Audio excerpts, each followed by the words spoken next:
ಜಿಲ್ಲಾಧಿಕಾರಿಗಳು ಹೇಳಿದಂತೆ ಈ ತರ ಸ್ಕೀಮ್ ಬಗ್ಗೆ ಸಾಕಷ್ಟು ಸಲ ನಮ್ದು ವಿಚಾರಣೆ ಆಗಿತ್ತು. ಒಂದು ಅನಾಮಧೇಯ ಅರ್ಜಿ ಯಾರು ಸೇಬಿಗೆ ಕೂಡ ಬರೆದಿದ್ರು. ಈ ತರ ಈ ಸಂಘಟನೆ ದುಡ್ಡು ಕೇಳ್ತಾ ಇದ್ದಾರೆ, ತಗೊಳ್ತಾ ಇದ್ದಾರೆ. ಸೇಬಿ ಅವರು ನಮ್ಮ CIDಗೆ ಪತ್ರ ಬರೆದಿದ್ದಾರೆ.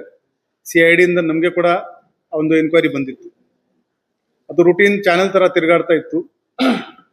ಈ ಮನುಷ್ಯ ಈ ಶಿವಾನಂದ ನೀಲನ್ನವರ್ ಇವನು ಉಡುಪಿ ಜಿಲ್ಲೆನಲ್ಲಿ ಒಂದು ಭಾಷಣದಲ್ಲಿ ನನ್ನ ಹತ್ರ 15,000 ಗನ್ ಇದೆ, ಜನ 10 ಲಕ್ಷ ಕೋಟಿ ಕೊಡಕ್ಕೆ ನನಗೆ ಲೈನ್ ನಲ್ಲಿ ನಿಂತಿದ್ದಾರೆ.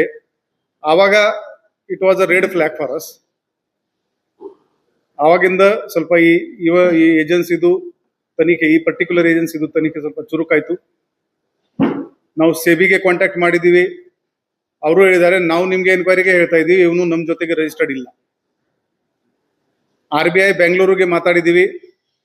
ಅವರು ಒಂದು ಲಿಂಕ್ ಕಳಿಸಿದ್ದಾರೆ ಅವ್ರ ವೆಬ್ಸೈಟ್ದು. ಅದರಲ್ಲಿ 9,000ಕ್ಕಿಂತ ಜಾಸ್ತಿ NBFC ಇನ್ಸ್ಟಿಟ್ಯೂಷನ್ಸ್ ಏನಿದೆ ಅದರದೊಂದು ಲಿಂಕ್ ಕಳಿಸಿದ್ರು ನಮಗೆ. ಆ ಲಿಂಕ್ ನಲ್ಲಿ ನಾವು ಸರ್ಚ್ ಮಾಡಿದೀವಿ. ಈ ಫಾರ್ಮ್ದು ಅದರಲ್ಲಿ ರಿಜಿಸ್ಟ್ರೇಷನ್ ಇರಲಿಲ್ಲ. ಮತ್ತೆ ಅವರಿಗೆ ಇಮೇಲ್ ಹಾಕಿದೀವಿ, ಈ ಫಾರ್ಮ್ ನಿಮ್ಮಲ್ಲಿ ಯಾವುದರಲ್ಲಿ ರಿಜಿಸ್ಟರ್ಡ್ ಇದೆ ಅಥವಾ ಇಲ್ಲ. ಇಷ್ಟು ಮಾಡಿಕೊಂಡು ಸ್ವಲ್ಪ ಸೋಷಿಯಲ್ ಮೀಡಿಯಾದಲ್ಲಿ ಕೂಡ ಸರ್ಚ್ ಮಾಡಿದೀವಿ. ಈ ಫಾರ್ಮ್ ಈ ತರ ಕಲರ್ಫುಲ್ ಪ್ಯಾಂಪ್ಲೆಟ್ಸ್ ನಲ್ಲಿ ನೀವು 1 ಲಕ್ಷ ಕೊಟ್ಟಿದ್ರೆ ತಿಂಗಳಕ್ಕೆ 3,000 ಬರುತ್ತೆ, ಈ ತರ 5 ಲಕ್ಷ ಇಟ್ಟಿದ್ರೆ 15,000 ಬರುತ್ತೆ ಅಂತ ಜನರಿಗೆ ಬಹಳ ಅಟ್ರಾಕ್ಟಿವ್ ಆಗಿ ಇದು ವಾಟ್ಸ್ಆಪ್ ನಲ್ಲಿ ಸರ್ಕ್ಯುಲೇಟ್ ಆಗ್ತಾ ಇತ್ತು. ಇದು ಮಾಡಿದ್ಮೇಲೆ ನಾವು ಜನರಿಗೆ ಕಾಂಟ್ಯಾಕ್ಟ್ ಮಾಡೋಕೆ ಶುರು ಮಾಡಿದ್ವಿ, ಯಾರು ಇದರಲ್ಲಿ ಇನ್ವೆಸ್ಟ್ ಮಾಡಿದ್ದಾರೆ. ಅವರು ಸರ್ ನಮ್ಗೆ ಕಂಪ್ಲೇಂಟ್ ಕೊಡಲ್ಲ ಸರ್, ನಿಮ್ಗೆ ತೋರಿಸ್ತೀವಿ ಅಂತ ಹೇಳಿದ್ರು. ಇದು ಒಂದು ಸ್ಯಾಂಪಲ್ ಹ್ಯಾಂಡ್ ಲೋನ್ ಅಗ್ರಿಮೆಂಟ್ ಇದೆ.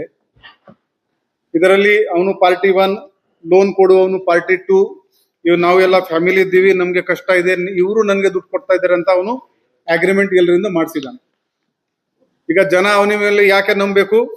ಅವನು ಎಷ್ಟು ಹ್ಯಾಂಡ್ ಲೋನ್ ತಗೋತಾನೆ ಅದರದ್ದು ಬ್ಲಾಂಕ್ ಚೆಕ್, ಈ ತರ ಒಂದು ಬ್ಲಾಂಕ್ ಚೆಕ್ ಮೇಲೆ ಸೈನ್ ಮಾಡ್ಕೊಂಡು ಅದೇ ಈಕ್ವಲ್ ಅಮೌಂಟ್ ಹಾಕೊಂಡು ಅವರಿಗೆ ಅದು ಗ್ಯಾರಂಟಿ ಕೊಡ್ತಾ ಇದ್ದ. ಒನ್ ರೂಲ್ ವಾಟ್ ಈ ಶಿವಾನಂದನ್ ಫಾಲೋ ಮಾಡಿದಾನೆ ಅಂದ್ರೆ, ಇವನು ಯಾರು ಡಿಪಾಸಿಟ್ ಮಾಡಿದ್ರೆ ಅವ್ರಿಗೆ ಎಲ್ಲಿಗೆ ಆ 3% ಕಂಟಿನ್ಯೂಸ್ ಆಗಿ ಕೊಡ್ತಾ ಹೋಗಿದ್ದಾನೆ. ಅದರಿಂದ ಯಾರಿಗೆ ಇವನ್ ಮೇಲೆ ಡೌಟ್ ಬಂದಿಲ್ಲ. Now the larger question is, can any firm on the planet 3% ಪ್ರತಿ ತಿಂಗಳು ಕೊಡೋಕೆ ಆಗುತ್ತಾ? That is the basic question.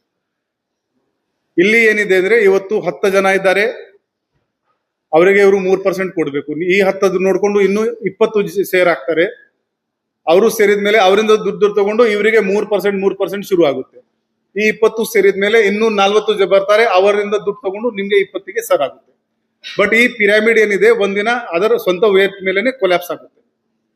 ಇದರಲ್ಲಿ ನಮ್ಗೆ ಸಮಾಧಾನ ಏನಿದೆ ಅಂದ್ರೆ, ಯಾವ ಒಂದಿನ ಈ ತರ ದುಡ್ಡು ತಗೊಂಡು ಅವನು ವಿದೇಶಕ್ಕೆ ಓಡೋಗಿ ಆಮೇಲೆ ನಮ್ಮ ಹತ್ರ ಇನ್ವೆಸ್ಟರ್ ಬರೋ ಬದಲು, ಈಗಾಗಲೇ ಜಿಲ್ಲಾ ಆಡಳಿತ ಕಡೆಯಿಂದ ನಾವು ನಮ್ಮ ಫೈಂಡಿಂಗ್ಸ್ ಏನಿತ್ತು ಆ ಎಲ್ಲ ನಮ್ಮ ಜಿಲ್ಲಾಧಿಕಾರಿ ಅವರಿಗೆ ಕೊಟ್ಟಿದ್ದೀವಿ. ಅದರಲ್ಲಿ ಅವರು ಅವರ ಅಧಿಕಾರಿಗಳಿಂದ ವಿಚಾರಣೆ ನಡೆಸಿದ್ದಾರೆ.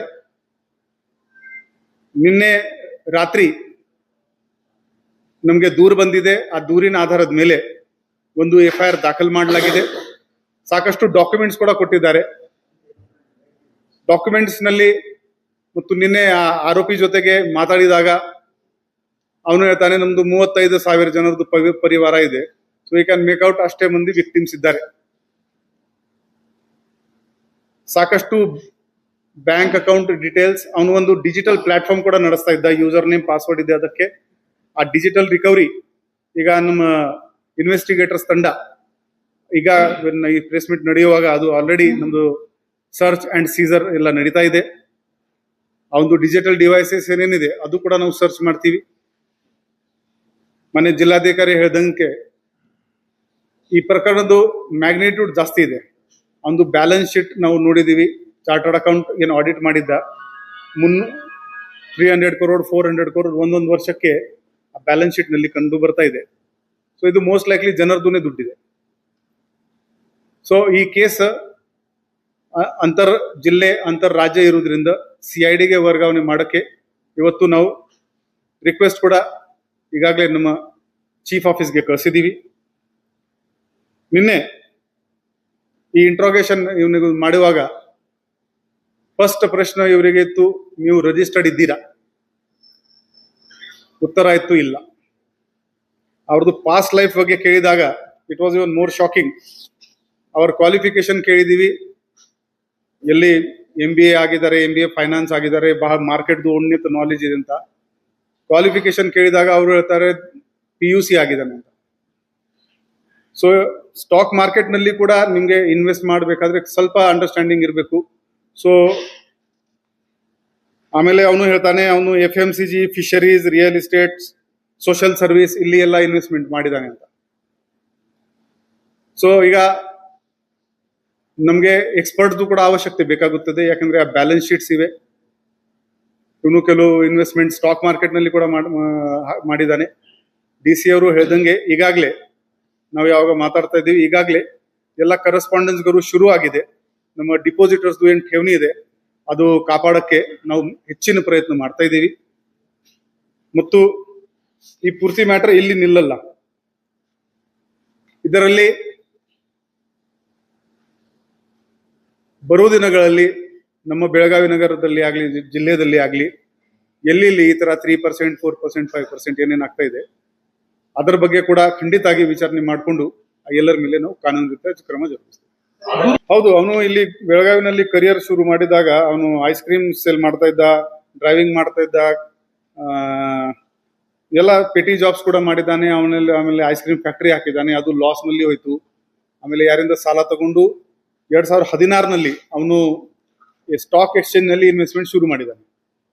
2020ರಲ್ಲಿ ಜೂನ್ ನಲ್ಲಿ ಕೋವಿಡ್ ಪೀರಿಯಡ್ ನಲ್ಲಿ ನಮ್ಮ ರಿಜಿಸ್ಟ್ರಾರ್ ಆಫ್ ಫರ್ಮ್ಸ್ ಜೊತೆಗೆ ಈ ಶಿವಮ್ ಅಸೋಸಿಯೇಟ್ಸ್ ಅಂತ ಒಂದು ಫರ್ಮ್, ಅವನು ಮತ್ತು ಅವನದು ಒಂದು ಫ್ರೆಂಡ್, ಈ ಇಬ್ರು ಮಂದಿ ಈ ರಿಜಿಸ್ಟ್ರೇಷನ್ ಮಾಡಿದ್ದಾರೆ. ಈ ಫರ್ಮ್ ಹೆಸರಲ್ಲಿ ಇವನು ಈ ಎಲ್ಲ ದುಡ್ಡು ಜನರಿಂದ ತಗೊಳ್ಳೋಕೆ ಶುರು ಮಾಡಿದ್ದಾರೆ. ಈಗ FIR ಆಗಿ ಬರೀ 16 ಗಂಟೆ ಆಗಿದೆ. ನಾವು ಆ ಡಿಜಿಟಲ್ ಎವಿಡೆನ್ಸ್ ಏನಿದೆ ಅವನು ಎಕ್ಸ್ಟ್ರಾಕ್ಟ್ ಮಾಡಿಕೊಂಡು ಕಾಪಿ ತಗೊಂಡು ಅನಾಲಿಸಿಸ್ ಮಾಡಬೇಕು. ಹೇಳಿ ಕೇಳಿ ಏನ್ ಬಂದಿದೆ, I cannot comment on camera. So ಆ ಲಿಸ್ಟ್ ನೋಡದೆ ನಾನು ಅದರ ಬಗ್ಗೆ ಕಮೆಂಟ್ ಮಾಡಕ್ಕೆ ಆಗಲ್ಲ. ಸ್ಯಾಂಕ್ಟಿಟಿಗ ಏನ್ ಒಂದು ಮ್ಯಾಕ್ಸಿಮಮ್ NI ಆಕ್ಟ್ ನಲ್ಲಿ ಆಗುತ್ತೆ ಅಕೌಂಟಬಿಲಿಟಿ. ಬಾಂಡ್ ಇಂಪಾರ್ಟೆಂಟ್ ಅಲ್ಲ, ಠೇವಣಿ ಇಂಪಾರ್ಟೆಂಟ್, ಡೆಪಾಸಿಟ್ ಇಂಪಾರ್ಟೆಂಟ್. ಅದು ಲೀಗಲ್ ಆಸ್ಪೆಕ್ಟ್ಸ್ ನಾವು ನುವಾನ್ಸಸ್ ಚೆಕ್ ಮಾಡ್ತೀವಿ ಮಾಡಿದಾನೆ ಅಂತ. ಆ ಒಂದು ಮನೆ ಮತ್ತು ಕಚೇರಿ ಸೇರ್ಕೊಂಡು ಮನೆ SC ಅವರು 5 ಜಾಗ ಚೆಕ್ ಮಾಡಿದರು. ಈಗ ಸರ್ಚ್ ಅಂಡ್ ಸೀಸರ್ ಅಲ್ಲಿ ಆಗ್ತಾ ಇದೆ. ಇದಕ್ಕೆ ಬಿಟ್ಟು ಇನ್ನು ಕೆಲವು ಕಡೆ ಅವನು ಕಚೇರಿ ಓಪನ್ ಮಾಡಿದ್ದಾನೆ. ಆ ಕಚೇರಿಗಳು ಓಪನ್ ಚೆಕ್ ಮಾಡ್ತೀವಿ ನಾವು. ಬಟ್ ಮೇನ್ ಇಲ್ಲಿ ನಮ್ಮ ಶಿವಬಸವನಗರ್ನಲ್ಲಿ ಏನಿದೆ ಅದೇ ಮೇನ್ ಒಂದು head quarter. Financial dealing maximum website ಮುಖಾಂತರ ಆಗ್ತಾ ಇತ್ತು. ಅದು ನಮ್ಮ ಕಸ್ಟಡಿನಲ್ಲಿ ಇದೆ. ಆತರ ಏನಿಲ್ಲ. ಯಾರ ಹತ್ರ ಈ ತರ ಮಾಹಿತಿ ಇದ್ರೆ ನಮ್ಗೆ ಸ್ಟೇಷನ್ ನಲ್ಲಿ ಬಂದು ಭೇಟಿ ಮಾಡ್ಕೊಂಡು ಮಾಹಿತಿ ಕೊಡ್ಲಿ, ಇಲ್ಲಾಂದ್ರೆ ಅನಾಮಧೇಯವಾಗಿ ಅರ್ಜಿ ಮಾಡ್ಕೊಂಡು ಕೂಡ ಕೊಡ್ಬೋದು. ಅವರಿಗೆ ಫಿಟ್ನೆಸ್ ಹಾಕಬಾರ್ದು ಅಂದ್ರೆ ಯಾರಿದ್ದಾರೆ ನಮ್ಮ ಈ ಸೇಲ್ ಏನ್ ಸ್ಪೆಷಲ್ KPID ಸೇಲ್ ಏನಾಗಿದೆ ಅಲ್ಲಿ ಬಂದು ಅವರು ಒಂದು ನಾವು ಎಷ್ಟು ಹಾಕಿದೀವಿ ಅಂತ ಪ್ರೂಫ್ ಜೊತೆಗೆ ಕೊಡ್ಬೇಕು. ಸೆಕೆಂಡ್, ಇವರು ಹೇಳ್ದಂಗೆ ಈ ಪ್ರಕರಣ ಬಗ್ಗೆ ಏನಾದ್ರೂ ಮಾಹಿತಿ ಇದ್ರೆ ನೇರವಾಗಿ ನಮ್ಗೆ ಕೊಡ್ಬೇಕಾದ್ರೆ ಮಾರುತಿ ಸ್ಟೇಷನ್ಗೆ ಬನ್ನಿ, ಇಲ್ಲಾಂದ್ರೆ ನಮ್ಮ ವೆಬ್ಸೈಟ್ ನಲ್ಲಿ ನನ್ನ ಬೆಳಗಾವಿಗಾಗಿ ನನ್ನ ಸಲಹೆ ಅಂತ ಒಂದು ಕಾಲಮ್ ಇದೆ, ಅಲ್ಲಿ ನೀವು ನಿಮ್ಮ ಹೆಸರು ಕೊಡೋದು ಅವಶ್ಯಕತೆ ಇಲ್ಲ. ಏನಿದೆ ಅದು ರೆಕಾರ್ಡ್ ಆಗುತ್ತೆ, ನಮ್ಗೆ ಆ ಮಾಹಿತಿ ಬರುತ್ತೆ. ನಮಗೆ ಪೊಲೀಸ್ ಕಸ್ಟಡಿ ಕೂಡ ಬೇಕು. ಸಾಕಷ್ಟು ಬ್ಯಾಂಕಿನ ವ್ಯವಹಾರ ಇದೆ, ಸಾಕಷ್ಟು ಸ್ಟಾಕ್ ಎಕ್ಸ್ಚೇಂಜ್ ವ್ಯವಹಾರ ಇದೆ. ಅದು ಅರ್ಥ ಮಾಡ್ಕೋಬೇಕಾದ್ರೆ ಈ ವ್ಯಕ್ತಿ ನಮ್ಗೆ ಬೇಕೇ ಬೇಕು. ನಿನ್ನೆ ಮಾತಾಡುವಾಗ ಎಲ್ಲಿ ಸ್ಪೆಸಿಫಿಕ್ ಬರುತ್ತೆ ಅಲ್ಲಿ ಇವರು ಡಾಜ್ ಮಾಡಕ್ಕೆ ಶುರು ಮಾಡಿದ್ರು. ನಾನು ಜ್ಞಾನ ಮಾಡ್ತೀನಿ, ನನಗೆ ಜ್ಞಾನ ಬರುತ್ತೆ, ನಾನು ಅದರಿಂದ ಸ್ಟಾಕ್ ಮಾರ್ಕೆಟ್ ನಲ್ಲಿ ಹಾಕ್ತಾ ಇದ್ದೀನಿ. ಸೊ ಸ್ಪೆಸಿಫಿಕ್ ಯಾವಾಗಲಾಗ ನಾವು ಕೇಳಿದೀವಿ, ಇವರು ಡಾಜ್ ಮಾಡಕ್ಕೆ ಶುರು ಮಾಡಿದ್ದಾರೆ. ಸೊ ನಮಗೆ ಪೊಲೀಸ್ ಕಸ್ಟಡಿ ಕೂಡ ಬೇಕು. ಹೌದು, ಕೋಆಪರೇಟ್ ಮಾಡ್ತಾ ಇಲ್ಲ.